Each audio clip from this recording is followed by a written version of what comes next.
विद्यार्थी मित्रों, good morning, सुप्रभात। कक्षा 9th इसके 2 पाठ हमने कंप्लीट किए। कक्षा 9 के हिंदी विषय पाठ क्रमांक 4 किताबें, लेखक गुलजार, इस कविता के बारे में आज हम चर्चा करेंगे। किताबें, वैसे देखा जाए कवि गुलजार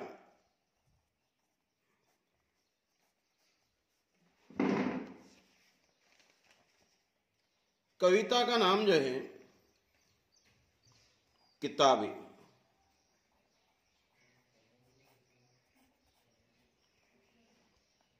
गुलजार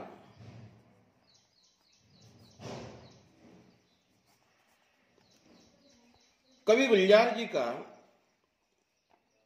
थोड़ा सा परिचय हम देखते हैं। कवि गुलजार जी, इनका मूल नाम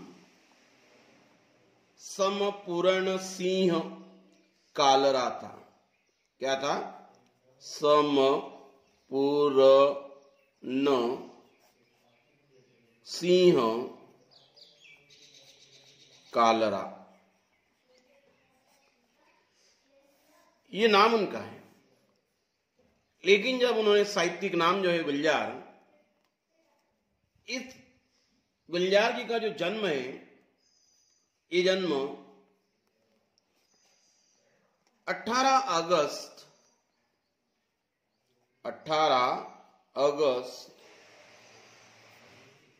1936 में दीना,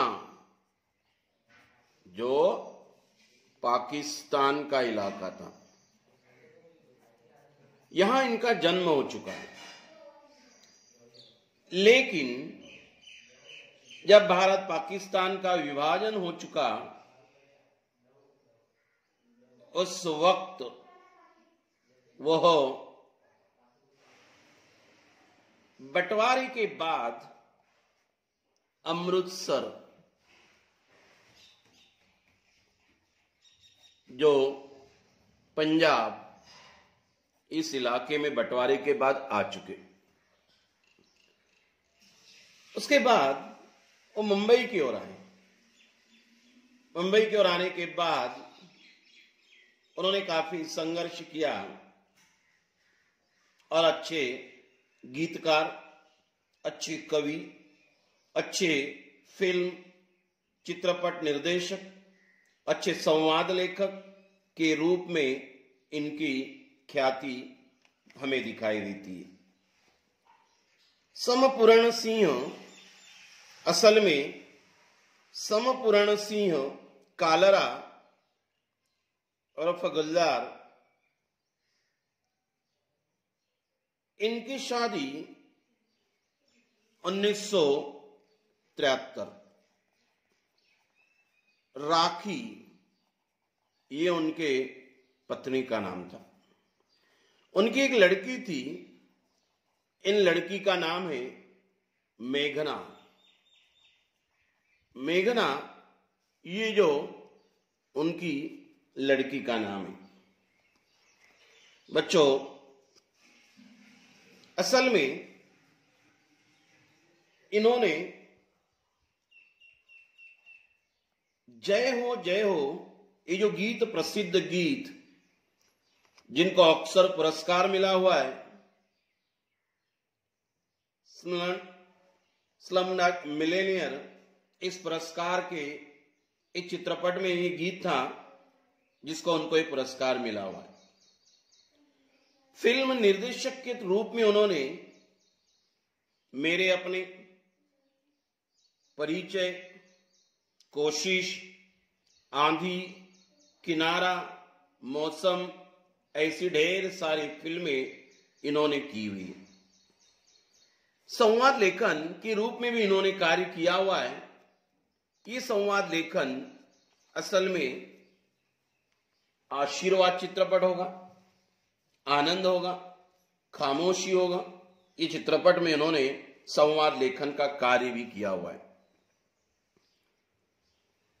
जो है इनके पिता जो है मकान सिंह, माताजी जो है सुजान कौर, इनकी औलाद कवि गुलजार। कवि गुलजार जी जो है इनकी बहुत सारी प्रमुख ऐसी कृतियां हैं। फिर चौरस रात होगी, लघु कथाएं, रावी पारी उनका बहुत ही प्रसिद्ध ऐसा कथा संग्रह है। भारत पाकिस्तान के विभाजन के बाद लोगों की क्या अवस्था हो चुकी थी, वो अवस्था इन्होंने रावी पार के माध्यम से व्यक्त की। रात जो है, चांद और मैं, एक बूंद चांद, रात पश्मीने की, ये उनके कविता संग्रह। खराश है ये कविता कहानी का कोलाज है। विद्यार्थी मित्रों, आज उनकी जो कविता हम पढ़ने वाले, जिनका नाम है किताबें। असल में किताबें पुस्तक, तो ये किताबें जो है आज के इस आधुनिक काल में संगणक का जमाना है, भ्रमण ध्वनि यानी मोबाइल का जमाना है, लैपटॉप का जमाना है, छोटा गणक उसे हम कहते हैं। ऐसे इस आधुनिक सुविधाओं में किताबें पढ़ने का जो हमारा शौक था वो धीरे धीरे कम हो रहा है। एक वक्त ऐसा था कि किताबें हर रोज निकलती थी, उसे हम पढ़ते थे। लेकिन पुस्तकें पढ़ने का जो सुख है वो कंप्यूटर के कारण आज धीरे धीरे समाप्त हो रहा है। पुस्तकों के प्रति हमारी अरुचि, पुस्तक और मनुष्य के बीच की बढ़ती दूरी और उससे उत्पन्न दर्द को बड़े ही मार्मिक ढंग से कवि गुलजार जी इन्होंने इस कविता के माध्यम से व्यक्त किया हुआ है। तो हम कविता के लिए शुरुआत करते हैं। कविता का नाम है किताबें। अभी किताबें जो है उसमें से पहला परिच्छेद हम देखते हैं। किताबें झांकती हैं बंद अलमारी के शीशों से। किताबें झांकती है बंद अलमारी के शीशों से, बड़ी हसरत से तकती है। किताबें झांकती हैं बंद अलमारी के शीशों से, बड़ी हसरत से तकती है।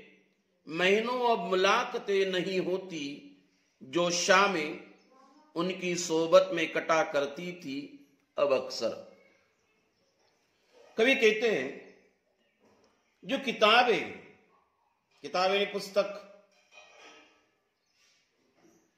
शीशा जिसे आज हम लेंगे कांच, बड़ी हसरत से, हसरत का मतलब होता है बड़ी इच्छा, तकती है, तकती का अर्थ होता है देखना। महीनों अब मुलाकातें नहीं होती, मुलाकातें ने भेंट, जो शाम ने संध्या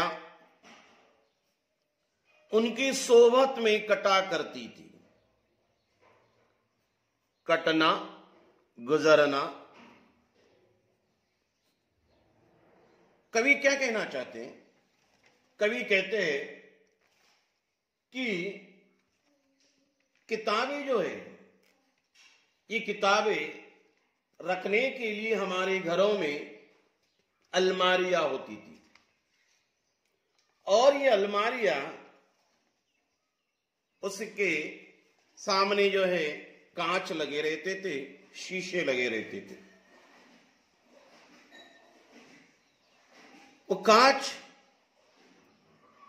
के दरवाजे जो हम खोलते थे, और किताबें निकालते थे। कभी कहते गुलजार ने किताबों के बंद हो चुके चलन के बारे में बताया।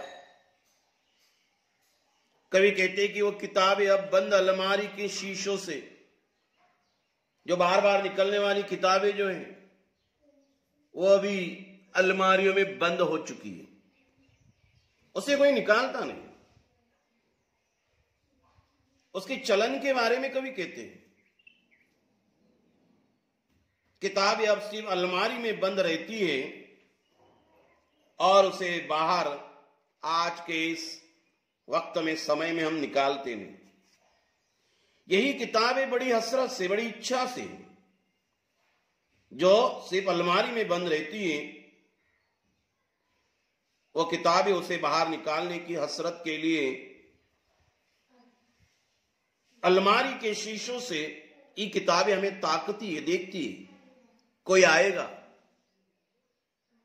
ये अलमारी खोलेगा, किताबें निकालेगा, पढ़ेगा। मानो वो उन किताबों की इच्छा है कि मुझे कोई बाहर निकाले, लेकिन कोई नहीं आ रहा है।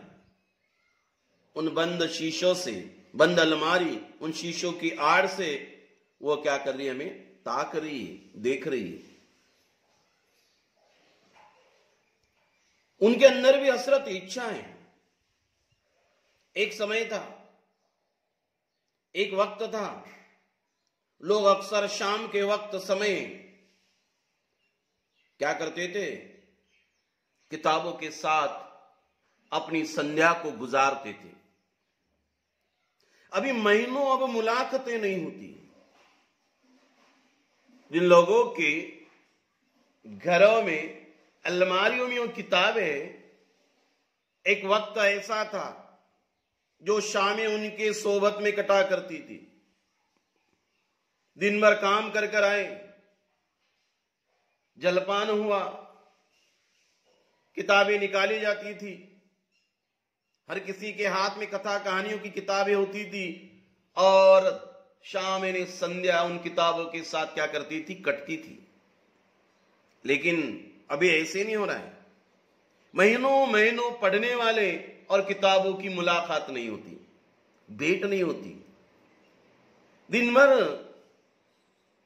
लोग काम करते, शाम के वक्त आते, घर में होने वाला संगणक है, होने वाला लैपटॉप है, चाहे वो मोबाइल होगा, वो निकालते रहते और उनको देखते रहते। इसीलिए कवि कहते कि जो हर शाम जो है वो किताबों के साथ कटती थी, अभी महीनों महीनों क्या नहीं होती है? किताबें और पढ़ने वालों की मुलाकातें नहीं होती। एक समय था जब लोग अक्सर शाम के वक्त किताबों के साथ बिताया करते थे, लेकिन आज वही शाम लोग कंप्यूटर के साथ गुजारते। किताबों में खूबियां भी हैं। क्या कहते? गुजर जाती थी, कभी कहते गुजर जाती थी कंप्यूटर के पर्दों पर, बड़ी बेचैन रहती हैं किताबें। कभी कहते हैं गुजर जाती है, बीत जाती है। आज की जो शाम है, एक जमाना था कि यही शाम किसके साथ गुजरती थी? किताबों के साथ गुजरती थी बच्चों। लेकिन आज वह वक्त नहीं रहा। इस आधुनिक काल में कंप्यूटर के पर्दों पर, पर्दा यानी स्क्रीन, पर्दा का अर्थ क्या होता है? स्क्रीन। जैसे ही शाम के वक्त वह घर पर आते हैं, अपना कंप्यूटर शुरू करते हैं और जो शाम है वो लोग कंप्यूटर के साथ गुजारने लगे। बड़ी बेचैन रहती है किताबें बड़ी बेचैन है। इतनी बेचैन है कि कोई आएगा, हमें निकालेगा, पढ़ेगा। कोई आएगा, हमें निकालेगा, पढ़ेगा। लेकिन नहीं, बेचैनता के कारण अब अभी उसे क्या होने लगा है? उन्हें अब नींद में चलने की आदत हो गई है। अभी तो उन्हें नींद में चलने की आदत हो गई। कवि कहते हैं इन किताबों में बहुत सारी खूबियां हैं, जैसे कि कंप्यूटर लैपटॉप की भांति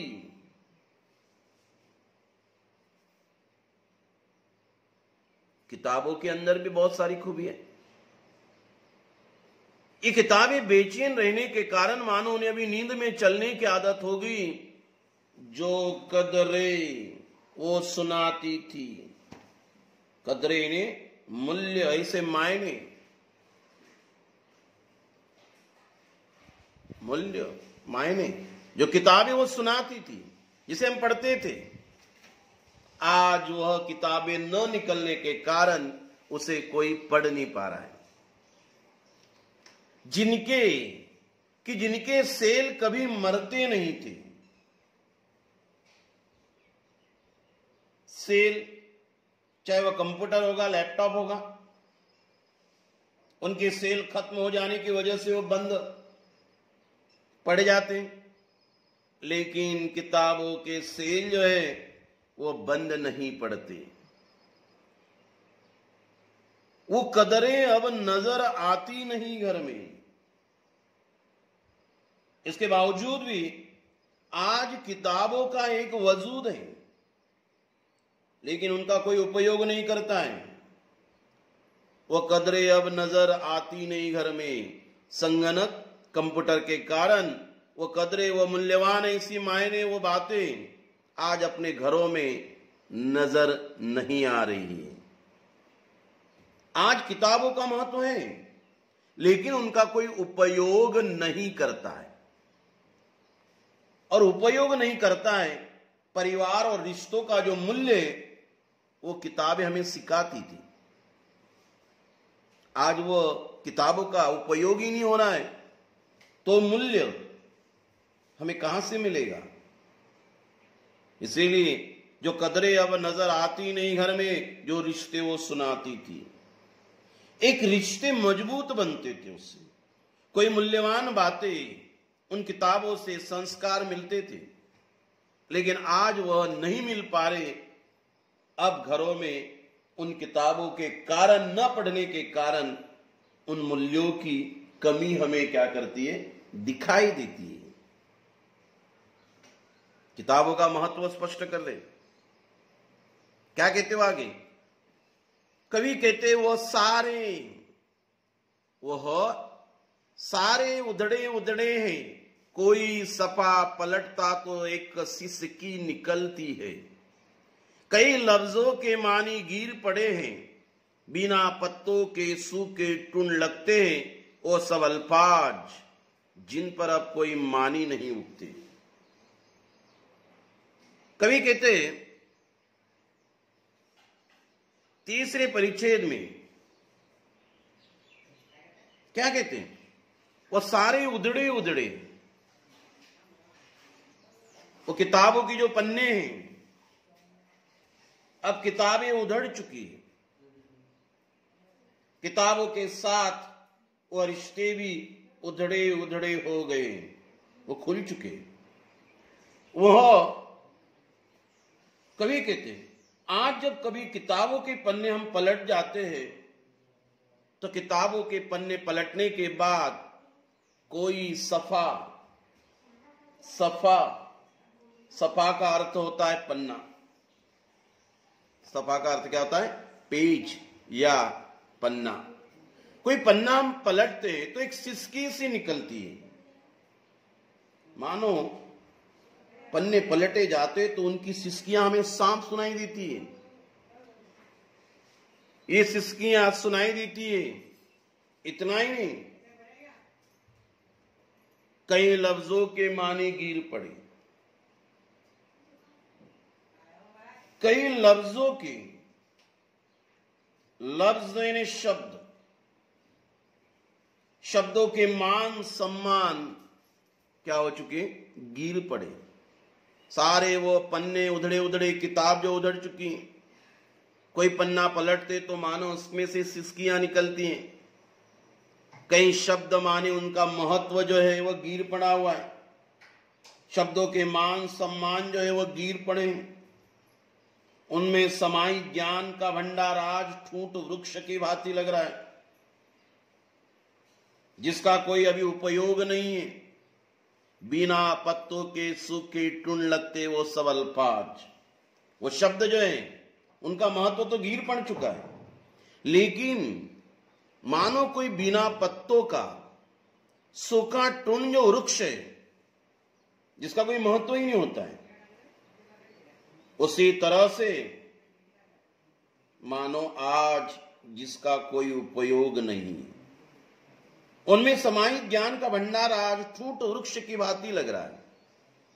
ऐसा लग रहा है वो अल्फाज, वो शब्द बिना पत्ते सूखे टुंड ऐसे वृक्ष की भांति लग रहे हैं, जिन पर अब कोई मानी नहीं उगती, जिन पर अब कोई मानी नहीं उगते। इसका अर्थ हो गया जिसका कोई उपयोग नहीं है। कवि ने इन 3 परिच्छेद से मानो किताबों का एक दुखड़ा सुनाया। जो अलमारियों में रहने वाली किताबें आज के इस आधुनिक युग में संगणक, लैपटॉप, मोबाइल, आज के इस जमाने में किताबों ये किस तरह से एकाकी पड़ चुकी है। अलमारियों में पड़ी है। एक वक्त ऐसा था कि जिसके साथ हर शाम गुजरती थी, लेकिन आज वही शाम जो है संगणक के पर्दे के साथ, यानी स्क्रीन के साथ गुजर रही है। एक जमाना था कि जिसके सेल कभी मरते नहीं थे किताबों के, आज वही अवस्था संगणक, लैपटॉप, इसके माध्यम से हम देखते हैं कि उनके कभी सेल नहीं है, उनके अंदर कभी विद्युत नहीं है, बिजली नहीं है, तो वह भी खत्म हो जाता है, बंद पड़ जाता है। आज सारे वो पन्ने उधड़े उधड़े से लगते, कोई पन्ना हम पलटते, सपा पलटते तो उसकी मानो सिसकियां निकल रही है, दुख दिखाई दे रहा है। कई लफ्ज जो है वो मानो उसका महत्व आज नहीं दिखाई दे रहा है, और वो अल्फाज एक सूखे पत्तों के पेड़ के समान लग रहे, जिनका आज कोई उपयोग नहीं है। कवि ने इन 3 परिच्छेद से इन किताबों का महत्व स्पष्ट किया है। बच्चों, ये पहला पार्ट आज हमने किताबें इस कविता का यहां समाप्त किया है। इसका जो आधा हिस्सा है वह आधा हिस्सा हम किताबें इसी कविता के पार्ट नंबर 2 में देखेंगे। आज के लिए इतना ही काफी। धन्यवाद।